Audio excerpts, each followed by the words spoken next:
Hallo, mein Name ist Kenji Yamamoto, ich bin Produktmanager bei Burmester und habe heute den Spaß, dass ich euch unsere neuen Produkte vorstellen kann.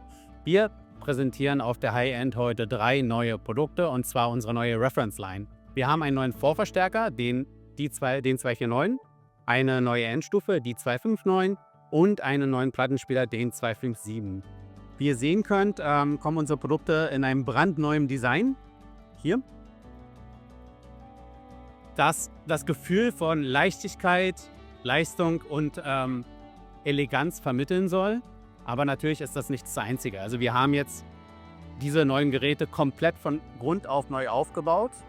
Wir haben hier einen Vorverstärker mit analogen Signalpfad, der aber mithilfe optional eines DAC-Moduls in die digitale Welt eingebunden werden kann. Das heißt, dann natürlich stehen Streaming-Optionen wie Tidal, Spotify oder Qobuz zur Verwendung, Internetradio ist selbstverständlich. Und wir haben auf der Rückseite, die kann man von hier ganz gut sehen, diverse digitale Eingänge. Und das ist natürlich nicht das Einzige.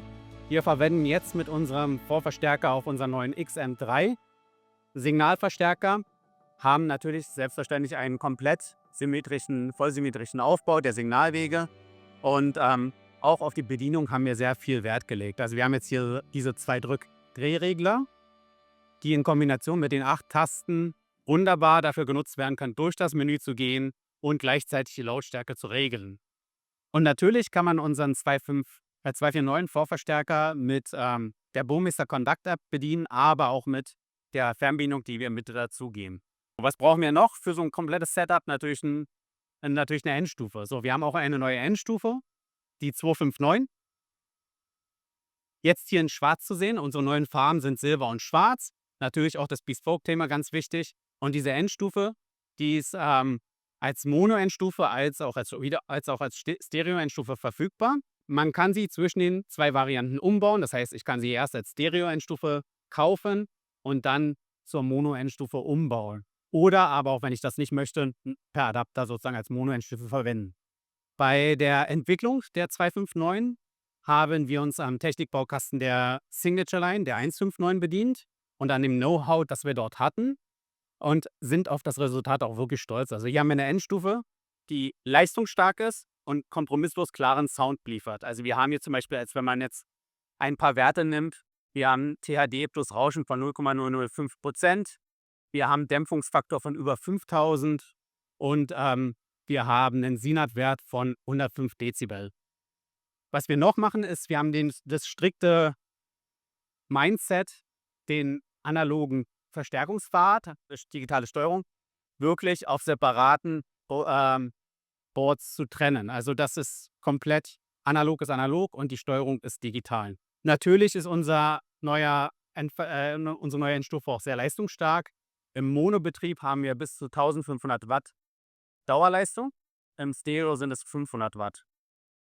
Und was wir noch haben, ist natürlich eine sehr leise Endstufe. Sie ist komplett passiv gekühlt. Das heißt, keine Lüfter da drin. Und wenn man Musik nicht gerade spielt und die Endstufe angeschaltet ist, dann hört man tatsächlich nichts, auch kein Rauschen über die Lautsprecher. Und das in allem mit der 249 und die 259 sind eine perfekte Kombination, die wir euch wirklich ans Herz legen, die man mal Probe hören sollte. Das waren jetzt 2 neue Sachen. Wir haben noch was Drittes, und zwar für unsere Plattenspieler-Liebhaber bringen wir dieses Jahr auch einen neuen Plattenspieler raus, den 257. Also hier haben wir unseren neuen Plattenspieler, den 257 aus unserer Reference Line.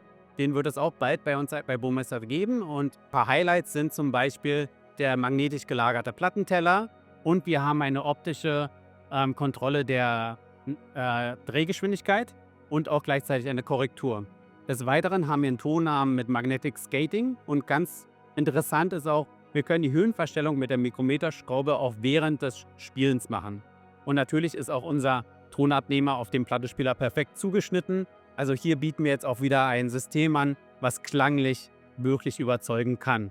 Was ich euch noch ganz gerne zeigen möchte, ist unser Bespoke-Thema. Wir haben unsere Standardfarben sind Silber und Schwarz mit unserer neuen Reference Line. Wir haben aber natürlich auch die Möglichkeit, individuell die ganzen Produkte anzupassen. Und hier haben wir jetzt ein an das Porsche 911er Spirit 70 angelehntes Design mit den Neo Olive grün und dem Stoffbezug aus dem damaligen Porsche in Original. Und das ist natürlich wirklich ein Highlight der Messe. Ich glaube, hier werden gerade auch die meisten Fotos geschossen. Und wir haben sehr viel Freude und Spaß daran, das gerade vorzustellen. Wenn wir gerade über Farben reden und Bespoke, gehen wir vielleicht noch auf die andere Seite und schauen nochmal uns die 232 in den verschiedenen Tönen, die wir ebenfalls anbieten, an. Und zum Thema Bespoke haben wir noch weitere Farben. Also hier ist unser 232 Streaming Vollverstärker. Den haben wir natürlich in Schwarz und in Silber, aber auch hier wieder in Porsche Sonderfarben, dem Mamba Green und dem Madeira Gold. Und beides natürlich wieder absolute Hingucker und eben nicht nur klanglich ein Genuss.